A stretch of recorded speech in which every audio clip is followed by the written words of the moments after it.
Mr. Secretary, I want to follow up, maybe not as forcefully, but nonetheless, I share Senator Schumer's views. It's the difference between New York and New Jersey. Actually, I share many of Senator Schumer's views too, forcefully as well, but we can't agree on everything. All right. Well, you don't want to see my jersey up, so at any event, let me follow up with the discussion. Our next panel, when they testify, are going to say that Dr. Bergsten is going to say that he has estimated that eliminating China's effective subsidy, or undervalue, if you don't want to use the word subsidy, of its exports by manipulating its exchange rate would result in the creation of 500,000 U.S. jobs and the reduction of the U.S. global trade deficit by $50 to $120 billion.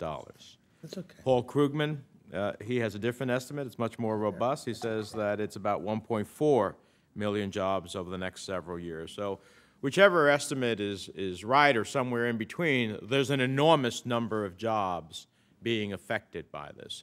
And I can't think of a more critical time in the country's history when that specific issue, where we're all seeking to find ways to incentivize the private sector, where we are looking at what government can do to grow this economy. And here's one opportunity in which the actions of a foreign country directly affect families in this country.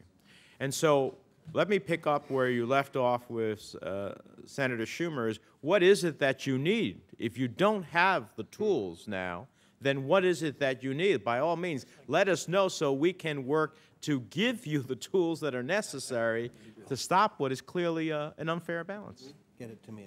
Senators, as I said before, this is a very important economic issue. It has big economic effects. I don't know what the right numbers are in impact on jobs, but it's material and it's a big deal. And it's very important for us, as has been in the past.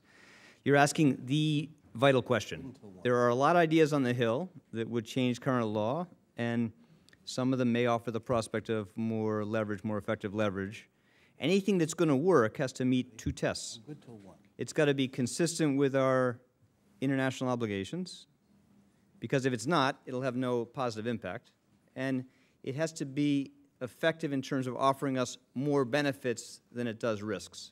And again, we're open to working with you on better approaches that will help reinforce the amount of leverage we have. Of course, ultimately, of course, China's going to have to decide it's in its interest too to move.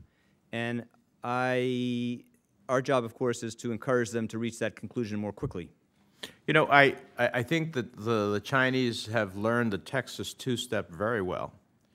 They take a step forward when there's a lot of clamor here, and then they take two steps backwards in this process. And so it's pretty clear to me that where their intention is, they continue to dance with us as long as they can dance, and they'll continue to achieve what they want to achieve as long as, I think to some degree, we allow them to do that.